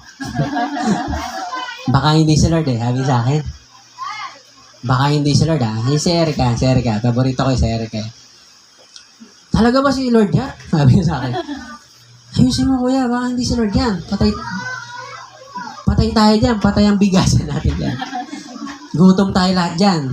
Kasi yun na lang pag-asa namin. Si Lord talaga Talagang confirm mas nakakatakot si Lord kaysa sa'yo. Mas nakakatakot si Lord kaysa yung takot ko sa pamilya. Yun, nalaman nila. Kompleto na requirements, gumastos ka na ng napakalaking pera. Inutang pa. Yung nabayaran naman na. Sabi ko, Lord, bahala ka na. Sabi mo So, after po nun, the rest is history. So, after pala ng pagsunod, nandun talaga yung pagpapala. Kailangan mo lang talagang pagtagumpayan. Sabi mo sa tabi mo, kailangan lang pagtagumpayan. Alam niyo po, bakit kailangan pagtagumpayan? Sa tingin niyo bakit? Ikukwento mo kasi sa paparating na mga panahon. Kagaya ngayon, nakukwento natin kasi tagumpay At hindi ko po ikukwento yan kung hindi ko napagtagumpayan. Tama? Ngayon po, kontrata na lang yung pipirmahan. Nakapagsimula na rin ako. Actually, nagsisimula na tayo. Kontrata na lang. Sabi ko doon sa manager, co-manager, pasensya na, sir. Sabi ni Lord. Talaga ba si Lord din nagsabi sa inyo? Sabi sa akin, sige, kung yan ang decision, God bless. So, marami pong give up sabi sila. Isisi series. Pero dapat, kailangan natin ng pananampalataya para mapagtagumpay natin. Because ano daw, sabi natin ng una, faith is all about the ability to give up. So talagang pag marunong ka na magpakawala, meron ka ng tiwala kay Lord. Kaya pala may mga taong generous, no? Yung meron sila, tapos hindi sila takot mawalan, yung bigay sila ng bigay. Sarap ng mga ganong kasama, no? Kasi pag nakikita ko po yung mga ganong generous, malinaw sa kanya na si Lord yung provider niya. Yung nagcha-channel siya. Kaya po kahit po ako pag may nag-offer sa akin, kuya, bilhin mo na to. Kahit di ko naman kailangan, sige, bilhin ka yan. Kasi nakatulong ka sa tao Di ba? So, minsan busog ka na, may nag-offer sa yung pagkain. Bilhin mo na to, kuya. Sige, bilhin ka na yan. Bakit? Gusto mong maging channel of Tama? So, ganun pala yun. So, lahat po tayo rito, ay dadaan sa pananampalataya. Kaya dapat sabihin sa atin mo, prepare lang ng prepare. Yan, prepare lang tayo ng prepare. Huwag po tayo magsasawang lumapit sa Lord. Meron po akong bago tayo mag-pray, bago tayo lumapit kay Lord ulit sa worship. So, meron kasing significant yung bundok ng Mount Moriah. Nabasa niyo po yun natin dito po sa ating text. Mount Moriah, diyan po pinapunta si Abraham. Diyan inalay si Isaac. Tapos, after nun, tapos na. Diyan din po, sa Mount Moriah, ibinild ang temple ni Abraham. So, mababasa po natin yan sa 2 Chronicles chapter 3. Solomon built the temple on the Mount Moriah. Grabe yung bundok na yan, Napaka-significant. And Mount Moriah, kung si Abraham, inalay niya ang kanyang anak, na-confirm, hindi naman natuloy, no? Alam po, si Lord na siya, you can never outgive God. Si Lord pala, matindi rin hamunin to si Lord. Matindi to si Abraham, Walang takot. Todo, di ba? Bigay talaga kahit isa na lang. Ngayon po, in John 3:16, ano pong sabi? For God so loved the world. Mahal ni Lord ang mundo. Sino po yung mundo? Tayo. He gave His Ang ganda sa Tagalog nun, one and only son, kaisa-isang anak din. Sino si Abraham? Meron siyang pinakamamahal at kaisa-isa rin. Hindi naman namatay. Pero itong kaisa-isang anak ng Diyos, si Jesus, namatay. Diba? Alam natin kwento, no? He gave His one and only son. Masakit din sa ama to, di ba? Ibibigay niya yung kaisa-isang. Hindi nga lang basta binigay eh. Di ba? Binugbog, pinahirapan, pinako sa krus. So that whoever believes in Him, ayun na yung pangako. Kasi meron palang promise to fulfill. That whoever believes in Him shall not perish but have eternal life. Alam niyo po ba kung saan siya pinako? Doon din po sa Mount Moriah. Doon inalay si Abraham at doon din inalay si Jesus. At mas matindi yung offering ni Jesus. Matindi yung offering ng Ama dahil yung kaisa-isa ng anak. The darling of heaven. Alam niyo po yung kantang yun? The darling of heaven. Pag naano ko yung verse na yun, naluluwa ako. Sabi ko, ito yung darling ng langit. Di ba yung kaisa-isang pinaglilingkuran na mga anghel, pupugbugin sa lupa, ipapako sa krus. The darling of heaven crucified. Worthy is the Lamb. Kaya po, sa ginagawa na po natin na to, God wants to develop our faith. Sino pong gusto mo, Lord, i-develop mo pa yung faith ko, Lord. Pwede mo ba tayo lahat? Let us bow our head and pray. Atin pong i-meditate ang mga bagay ng kanyang kabutihan. Lord, salamat, Panginoon, sapagkat, Lord, You gave Your one and only Son, Jesus, Panginoon. The reason why we have salvation, Panginoon. Lord, kung walang salvation, without Jesus, without shedding the blood, Lord, there will be no redemption, Panginoon. There will be no salvation, Panginoon. Wala po kaming kaligtasan. Lahat po kami, Lord, impyerno lahat, Panginoon. Lord, salamat po sa iyong anak ni Jesus. Because of Jesus, Lord. Lord, we have salvation, Lord. Lord, heaven is now open, Lord, to everyone who believes in You, Lord. Salamat po na marami, Lord. Napakabuti mo, Lord. You made the way, Lord. Gumagawa ka po ng mga paraan sa mga bagay na akala namin wala ng paraan, Lord. So, Lord, we cry out to You, Lord. We cry out to You, Lord. Lord, salamat po, Ama. Sapagkat, Lord, alam namin, Lord, that apart from You, Lord, we can do nothing. Lord, salamat po dahil marami ka pong bagay na gustong gawin sa buhay namin, Lord. Na alam namin, Lord, na hindi namin kaya, Lord, pero Ikaw kaya mo, Panginoon.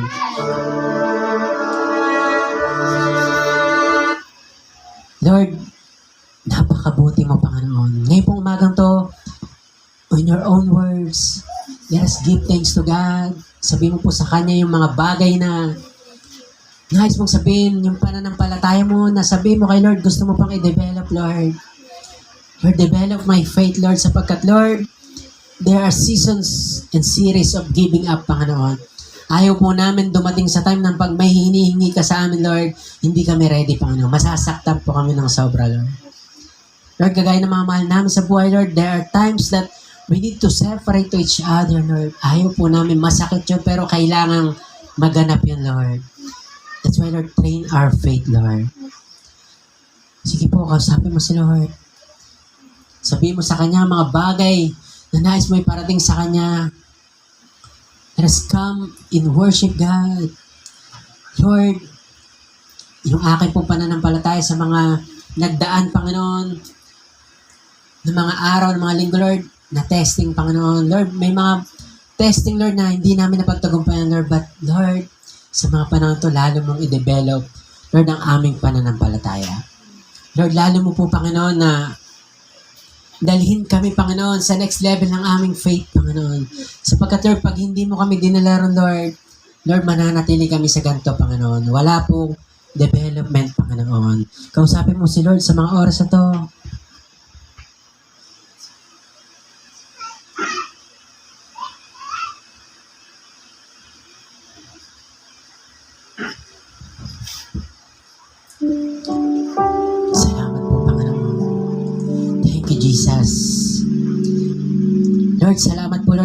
napakaganda ng aming pong revelation ngayong umaga ito na galing sa iyo, Panginoon. Lord, salamat po sa buhay, Panginoon, ni Abraham, Panginoon. Abraham believed, Lord. Hindi lang po siya naniwala, Lord. Hindi lang po basta siya nag-yes sa iyo, Lord. Lord, nag-obey pa siya, Panginoon. Lord, yung 100% submission, Panginoon. Lord, ito po yung nakita namin, nabasa namin, nasaksihan namin mismo, Lord. Lord, walang alinlangan na ibinigay niya ang kaisa-isa niyang anak. Sapagkat alam niya, malinaw sa kanya, Lord, na galing sa iyo ang mga bagay na to. That's why, Lord, sabi ng Job, Lord, Book of Job, na ikaw, Panginoon, ang nagbigay at ikaw lang din ang may pwedeng kumuha nito, Panginoon. The Lord will give and the Lord will take away.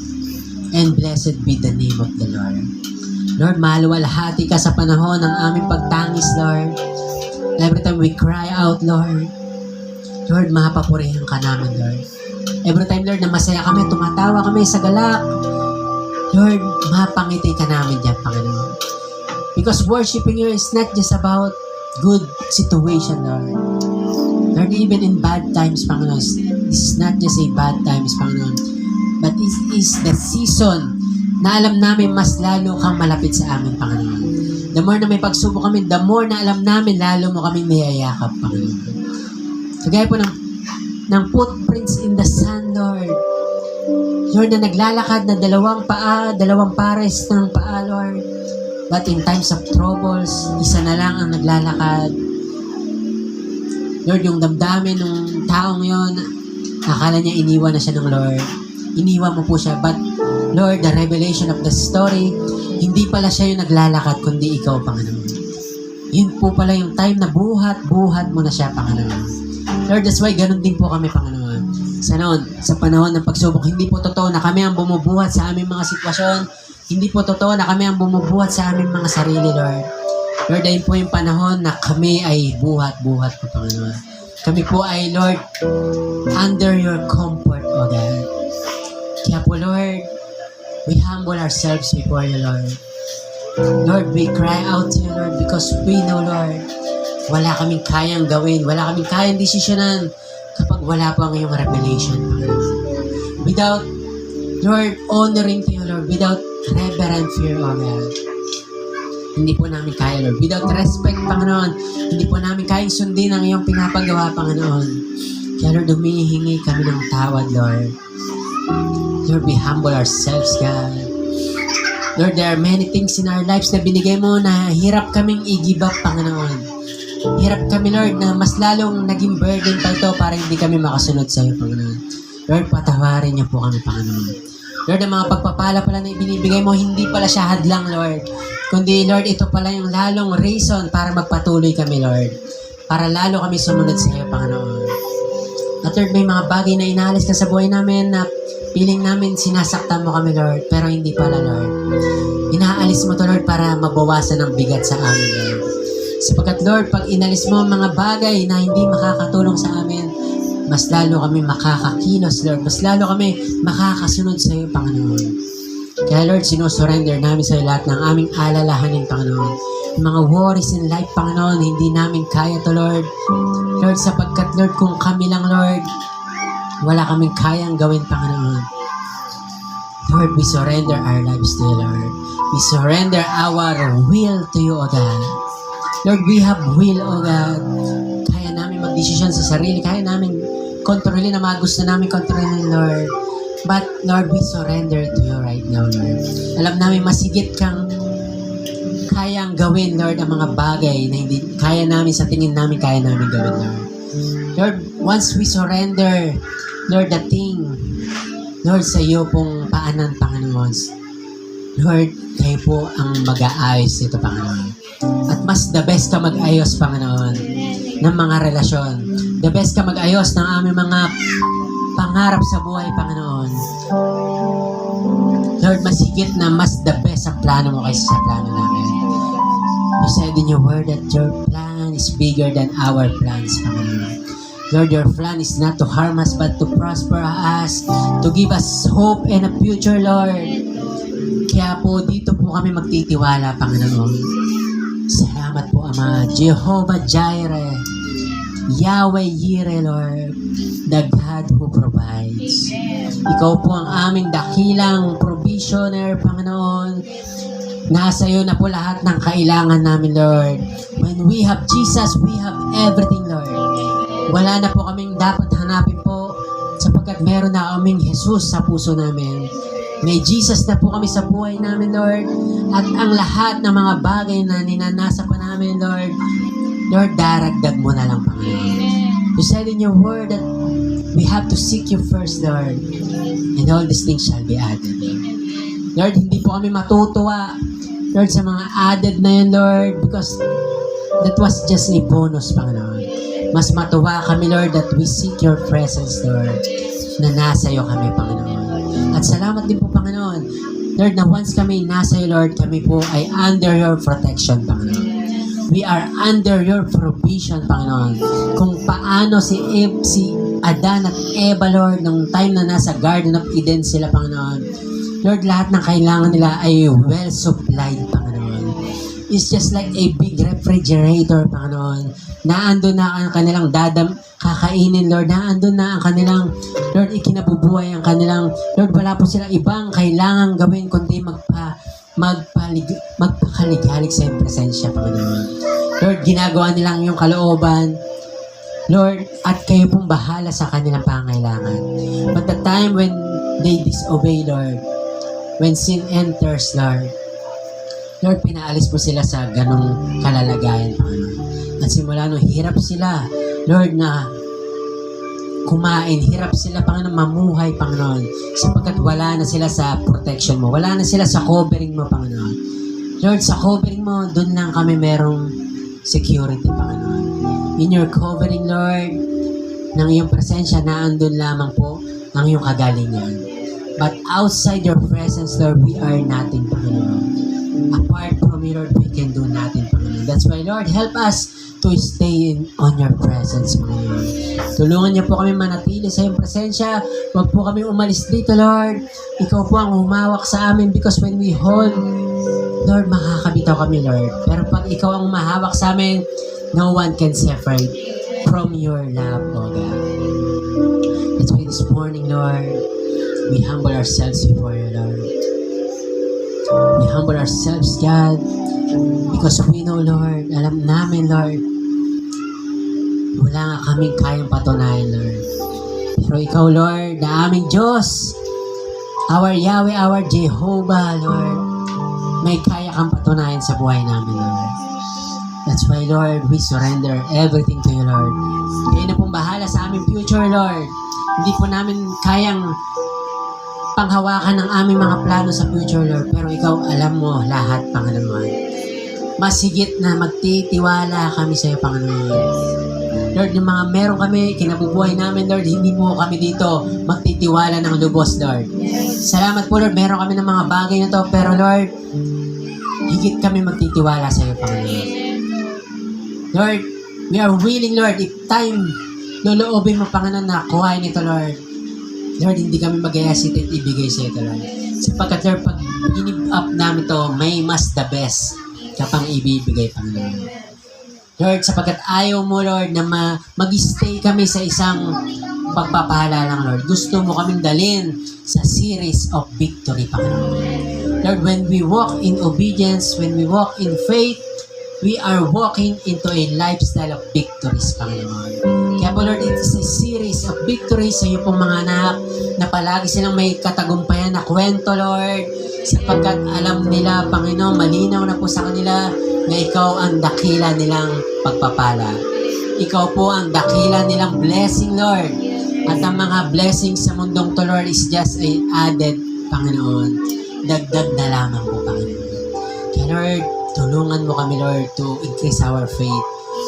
Lagyan mo po kami ng malaking pananampalataya, kagaya po ng iyo pong inaling tulad na buto, Lord, ng mustasa, Lord. This is the smallest seed in this world. At dito mo inaling tulad ng pananampalataya. But this mustard seed, Lord, ito pong mustasa na to, Lord. Lord, ito naman po ang may pinakamataas na puno, Panginoon, dito po sa mundong ito, Panginoon. Lord, ganun niyo po inalin tulad ng pananampalataya, Panginoon. Na kahit ngayon ay parang maliit lang na, Lord. But when we have faith on you, Lord, even, Lord, the mountains, Lord, kaya namin i-command na itapon ang kanyang sarili sa dagat. At ito po'y susunod, Panginoon. Because, Lord, our faith is not just our works, Panginoon, but it is your works, Panginoon. All we have to do is to believe that you can, God. Lord, yung mga parang imposible sa mata ng doktor na hindi nagagaling ang sakit na to, wala na mangyayari, Lord. Pero ikaw, Lord, sa'yo, posible pa rin, Panginoon. Lord, sasabihin ng ibang tao na wala kaming patutunguhan, hanggang dyan lang kami, Lord. Pero sa'yo, Lord, nagsisimula ka palang kumilos, Panginoon. Kaya po, dalhin niyo po kami sa pangako mo, Panginoon. Lord, sa umagang to, as we go on our journey to you, Lord, as we continue developing our faith to you, Lord, Lord, kami po yung lumalapit sa iyo, Panginoon. This is a communion service, Panginoon. Lord, meron po kaming tatanggapin ngayon sa umagang to, Lord, na ipapamahagi sa amin. Lord, ito po yung simbolo, Panginoon, na iyo pong ginagawa. Iyo pong binilin, Lord, sa iyong mga anak. Sa mga iyo pong mga disipulo, Lord, 2,000 years ago, Lord. At sinabi mo, Lord, na gawin namin to as we honor you, Lord, as we remember your holy works, Panginoon. Ito po yung iyong ordinansa, Panginoon, na iyo pong ginawa. Na ito po hindi wala lang, Panginoon. Kundi po ito, Panginoon, ay may mahalagang katuruan, Panginoon, na nakapaloob po rito. Meron po siyang napakagandang mensahe sa bawat isa po sa amin, Lord. At dalangin po namin, maunawaan namin ang mensahe mo, Panginoon. God, sa umagang to, we humble ourselves, Lord. At habang pong tinatanggap po natin tong saro ng dugo, ng simbolo ng ating Panginoong Hesus, at ng kopa, simbolo ng katawan ng ating Panginoong Hesus, tayo po yung magnilay-nilay sa ating mga kasalanan. Itaas po natin sa Panginoon ang ating mga kasalanan. I-surrender po natin to, Lord, sa Panginoon ang ating po mga plano sa buhay na hindi kasama si Lord. Let's surrender to God. Kausapin mo po si Lord. Magpalinis po tayo sa kanya sa mga oras na to, sapagkat ito po ay gawain na pagpapakumbaba sa Panginoon. As we do this, pinapakita natin sa Panginoon that we are humble ourselves before God, na wala tayo kung hindi dahil sa Kanya. At ito po isang katuruan na ibinigay po sa atin ng Panginoong Hesus bago po siya ulihin at usigin, bago po siya ipako sa krus, bago po siya mamatay at mabuhay at umakit sa langit. Ang sabi po sa 1 Corinthians chapter 11 verse 24-25, nang siya po'y dumampot ng tinapay at ng kopa ng simbolo ng dugo ng ating Panginoon Jesus, sabi dito, and when he had given thanks, he broke the bread and said, "This is my body, which is for you. Do this in memory of me." In the same way, after supper, he took the cup and saying, "This cup is the new covenant in my blood. Do this whenever you drink in remembrance of me." Pinapatungkol po rito na ito pong ginagawa natin. It is a Holy Communion, banal na hapunan, sapagkat ito po yung time na to, pinagkalulo na si Jesus. Ito pong time na to ay binenta na po si Jesus upang parusahan at ipako sa krus. Ito pong time na to, ito na po yung mahalagang bagay na kailangan makuha ng mga disipulo. At ito po ay katuruan na mismo na galing sa Panginoon, na siya pong ating pong ginagawa sa mga oras na to. Ito po ay binilin ng Panginoon na gawin natin, sapagkat dito po sa ating pong ginagawa na to, ito pong Holy Communion is about surrendering our will to God. Surrendering our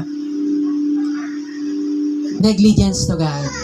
Lahat po ng mga kasalanan natin, from the very beginning until now, even we are Christians already, yung mga palpak natin, yung mga nagagawa pa rin natin, ito po daw yung panahon na kailangan nating isurrender sa Panginoon. Ito po yung panahon na we need to humble ourselves before God. Ito po yung simbolo ng ating pong Panginoong Jesus na Kanya pong ginawa. Ito pong tinapay na ito ay simbolo ng Kanyang katawan na nabayubay sa cross. At ito pong hawak natin na saro, ating pong itaas ang hosya na ito at ang saro na ito, simbolo ng dugo ng ating Panginoong Jesus. Sabi po rito, do this in memory of me. At ito po ay banal na gawain. Kaya po hindi po ito isang laro. Na kapag po ginawa natin ito, dapat po meron tayong seryosong puso. Meron po tayong seryosong paglapit sa Panginoon sapagkat sinabi po ng Biblia na kapag po ito'y ginawa natin na hindi makatarungan, hindi po nakalulugod sa Diyos, na andito po yung mga sumpa na darating sa buhay natin. At ang sinabi po ng Biblia, ilan pa po sa dito na hindi rumespeto sa gawain ito, yung ilan ay mga kasakit at ang ilan pa po ay mga nangamatay na. At ayaw po natin ng mga bagay na ito. That's why as we partake this Holy Communion, let us humble ourselves before God. Na Lord, wala po kaming kayang gawin, Panginoon. Wala po kaming kayang patunayan, Lord. It's all about you, Panginoon. It's all about Jesus, Panginoon, who died on the cross. That's why, Lord, inaalala namin sa mga oras na to, as we partake this, Panginoon, naalala namin ang kamatayan ng aming Panginoong Jesus.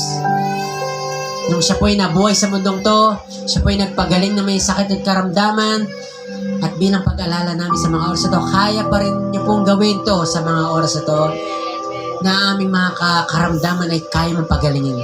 Ang aming mga suliranin, Lord, kaya pong ayusin, Panginoon.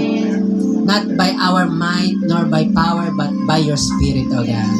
Doon po kami may assurance, Panginoon. And Lord, we do this, Lord, sapagkat, Lord, ito po'y simbolo, Lord, ng iyong pagkamatay at muling pagkabuhay, Lord. Inaalala namin, hindi lang po nung namatay kayo, nung muli po kayo nabuhay, Panginoon. At isa pa po sa inaalala namin as we do this, inaalala namin ang iyong muling pagbabalik, Panginoon. And we are so much excited for that, Lord. Sapagkat alam namin, pag ikaw'y dumating muli, Lord, Lord, kakaunin mo kami lahat, Lord. Susunduin mo kami lahat sa iyong papawid, Lord. Lord, it is the second coming, Panginoon. Lord, may tinatawag na rapture. When rapture comes, bigla na lang kami mawawala rito. Mapupunta kami dyan sa iyong kaharian, Lord. But the second coming, maybe, Lord, kasama na po kami ni Jesus na pupunta rito sa lupa, Lord, from heaven para sunduin ang iba pang mga lingkod, Panginoon. And we are so excited for that, Lord.